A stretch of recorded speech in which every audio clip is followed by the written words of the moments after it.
Hi everyone, আসসালামু আলাইকুম। Welcome to my another video. সকালে জুনাইনা ইবনাত ঘুম থেকে উঠে আব্বুর সাথে আব্বুর অফিসে চলে গিয়েছিল। আর ইবনাত জুনাইনা আব্বুর অফিসে যাওয়ার 2 ঘন্টা পরই ভীষণভাবে প্যারা দিচ্ছিল বাসায় আসার জন্য। তো আমরা দুই বোন রেডি হয়ে চলে গেলাম ওদেরকে আনার জন্য। আর আমি যখন ছোট ছিলাম তখন তো প্রায় সময় আব্বুর সাথে বায়না করতাম আব্বুর অফিসে যাওয়ার জন্য, আর আব্বুও আমাকে নিয়ে যেত। আর আমি আমার বাবার কাছে ছোটোবেলা থেকে যাই বায়না করতাম না কেন, সব কিছুই আব্বু পূরণ করতো। আর পৃথিবীতে বাবা মায়ের সাথে সন্তানের সম্পর্কটা ঠিক এমনই, যেখানে কোনো স্বার্থ থাকে না। দুনিয়াতে সব সম্পর্কের মধ্যেই স্বার্থ থাকে, কিন্তু বাবা মায়ের সাথে সন্তানের সম্পর্কে কোনো স্বার্থ থাকে না। আর বাকি সম্পর্কগুলোতে দেখবেন যে অনেক বেশি এফোর্ট দেওয়া হবে, কিন্তু দিন শেষে ওই সম্পর্কগুলো খুব সহজেই আপনার অবদান ভুলে যায়। ওই সম্পর্কগুলোর পিছনে আমরা যতটা এফোর্ট দেই, সময় দেই, যত্ন দেই, বাবা মায়ের পিছনেও ততটা ব্যয় করা হয় না। তারপর বাবা মা আমাদেরকে ছেড়ে যেতে পারে না বা ছেড়ে দেয় না। তো ফাইনালি চলে আসলাম আব্বুর অফিসে। আমার কাছে তো সব কিছুই অচেনা লাগছিল, কারণ বহু বছর পর আমি এসেছি, প্রায় 15 বছর তো হবেই। দেখো তোমরা, জুনাইনা আর ইবনাত কত হ্যাপি হয়ে গিয়েছে আমাদেরকে দেখে। ওরা অনেক হ্যাপি ছিল, তবে আমাদেরকে দেখে আরও বেশি হ্যাপি হয়ে গিয়েছে। আর আমরা এখন ওদেরকে নিয়ে চলে যাব। আব্বু আমাদেরকে নিচে একটু দিয়ে আসছিল। আব্বুর অফিসের সামনেই দেখলাম যে আরএফএলের বেস্ট বাই। আপুর কিছু জিনিস কেনার জন্যই আমরা মূলত বেস্ট বাই গিয়েছিলাম। আর আমরা বেস্ট বাই ঢুকে বাচ্চাদের খেলনা থেকে শুরু করে একদম ঘর সাজানোর সকল জিনিসপত্র, টুকিটাকি প্রয়োজনীয় জিনিসপত্র সবই আছে।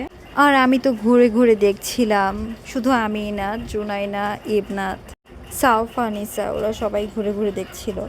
জুনুর মেবি এই স্লাইডারটা দেখে ওর বাসার স্লাইডারের কথা মনে পড়ে গিয়েছে। একদম সেম স্লাইডার জুনুর বাসাতে আছে। আর এখানে ঘরের সব প্রয়োজনীয় জিনিসপত্র দেখছিলাম। দেখলেই বা কী হবে, মেয়েদের নিজের সংসার না হলে পছন্দ মতো আসলে কোনো কিছুই কেনাকাটা করা হয় না। আমার মনে হয় প্রত্যেকটা মেয়ে একটা বয়সে তারা নিজের একটা সংসার চায় যে সেই সংসারটাকে সে তার মনের মতো করে সাজাক গুছাক, কিন্তু সেরকম ভাগ্য আসলে সব মেয়ের হয় না। দেখুন, কথা বলতে বলতে আমি একদম এই বাস্কেটগুলোর মধ্যে হারিয়ে গিয়েছি। বাস্কেটগুলো কিন্তু অনেক সুন্দর ছিল, আর এখানে এই গ্লাস স্ট্যান্ডগুলোও অনেক সুন্দর ছিল।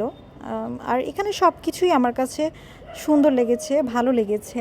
ইউনিক কালেকশনও ছিল। মোটামুটি আপনি আপনার ঘরের জন্য সব কিছুই পেয়ে যাবেন আরএফএল বেস্ট বাইয়ে। ঘর সাজানোর শোপিস থেকে শুরু করে ঘরের আসবাবপত্র আর ফ্রাই প্যান, পাতিল, হাঁড়ি, যা যেখানে সব কিছুই এখানে আছে। আর এখানের এই নন স্টিকের ফ্রাই প্যানগুলো না আমার পুরো নজর কেড়েছে। এত সুন্দর সুন্দর কালেকশন ছিল এখানে। আমি খুব বেশি ভালো ভিডিও ফুটেজ নিতে পারিনি, কারণ জুনাইনা, ইবনাত ওরা একটু কান্নাকাটি করছিল, থাকতে চাচ্ছিল না, ওরা তাড়াতাড়ি চলে যেতে চাচ্ছিল। আর এখানে দেখুন এই মিনি ফ্রাই প্যানটা কত সুন্দর। আর এখানের এই ওয়াটার পটগুলো অনেক সুন্দর ছিল। আমার তো ইচ্ছে করছিল আমি একটা এখান থেকে কিনে নিয়ে যাই, কিন্তু আমি কী বা করব। পরবর্তীতে ভেবেছি জুনাইনার জন্য একটা কিনবো, কিন্তু পরে তো আমি বেরি হয়ে গেলাম। চেয়েছিলাম আর একটু ঘুরে ঘুরে দেখে তারপরে কিনি, পরে আর কেনা হয়নি। জুনাইনার তাড়াহুড়োতে, ইবনাতের তাড়াহুড়োতে একদম বের হয়ে গেলাম তাড়াতাড়ি করে। এখানের প্রতিটি জিনিসই অনেক সুন্দর ছিল। আমার তো ইচ্ছে করছিল সব কিছুই আমি কিনে নিয়ে যাই। আর এই সাইডটাতে মোটামুটি চেয়ার, টেবিল, ওয়ার্ড্রোব সবই ছিল।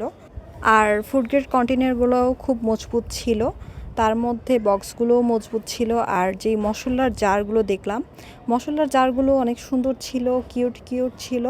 তার মধ্যে এই লবণদানিটা আমার কাছে অনেক বেশি ভালো লেগেছে, খুবই একটা ইউনিক কালেকশন। আর যারা একটু শৌখিন, যারা রান্নাঘরের ভিডিওগুলো করে, তারা এই ধরনের মশলার জারগুলো কিনলে অনেক বেশি সুন্দর লাগবে ভিডিওতে।